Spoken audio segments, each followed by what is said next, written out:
been on CNN, but that's not enough. You know what I mean? What I'm talking about is machine politics. A lot of you guys are maybe even, no matter how knowledgeable you are about politics, you probably don't see a lot of the invisible ways in this, in the invisible ways in which machine politics works in New York, right?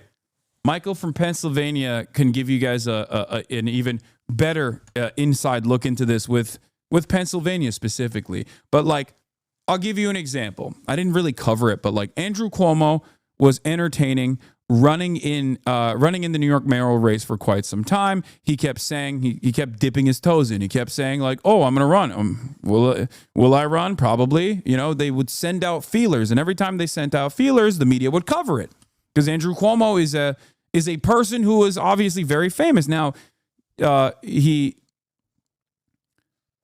was unceremoniously kicked out of his gubernatorial position for doing a metric ton of sexual harassment over the course of many, many years. But what's interesting about that was the first rally that he held. Do you want to know the first rally that Andrew Cuomo held after saying he was going to run for mayor?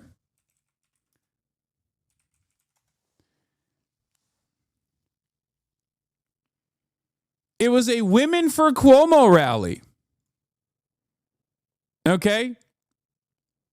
These are the protesters that were outside of the Women for Cuomo rally, but that's the reality. He did he went and he did a fucking Women for Cuomo rally.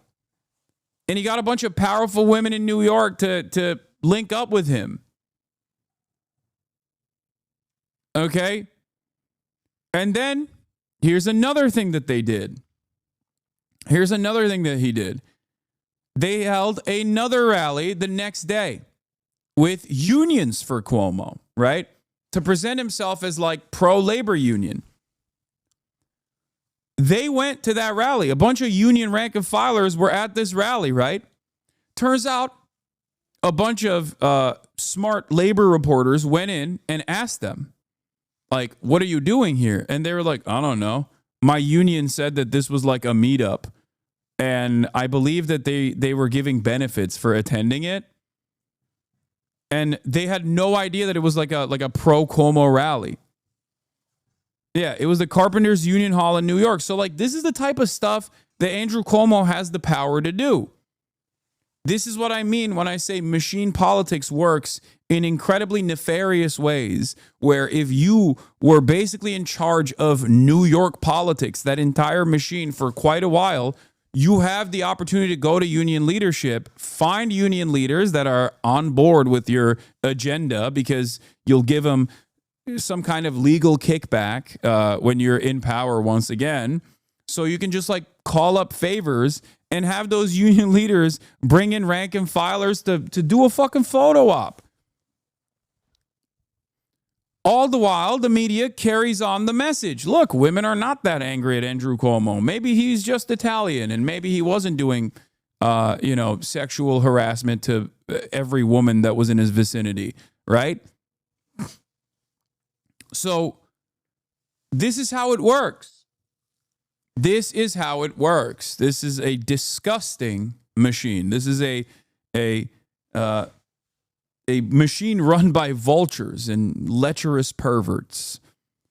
And they have no interest in any of the issues that they advocate for. And people who do have a genuine interest in making change for the working class, those are the people that unfortunately get owned in the process. And Zoran is a perfect example of this. I don't think he will.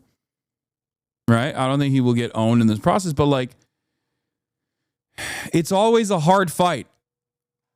And when people ask about AOC, for example, like, how does she sneak in? She snuck in. That's how she got the role. She was able to destroy the what is it, like the head of the Treasury, I think. He's like the third most powerful Democrat in Congress because he was in a safe district. He thought he was totally safe. He thought there was no way that he could get primaried. And that's precisely how AOC was able to win. That's precisely how The initially, whoa, what? What the hell was that? What just happened? Did it F? It was a mini F? Okay. Anyway,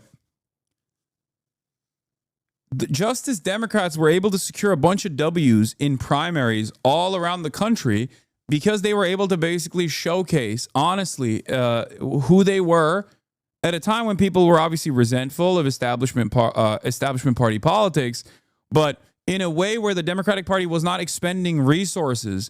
So the safer the seat, the bluer the district, the easier it is for a progressive person to actually undermine undermine the Democratic establishment candidate, no matter how safe they feel they are. But the more people focus their attention into these smaller races, the more money gets dumped into it, the more mainstream media focuses on these little races every now and then. So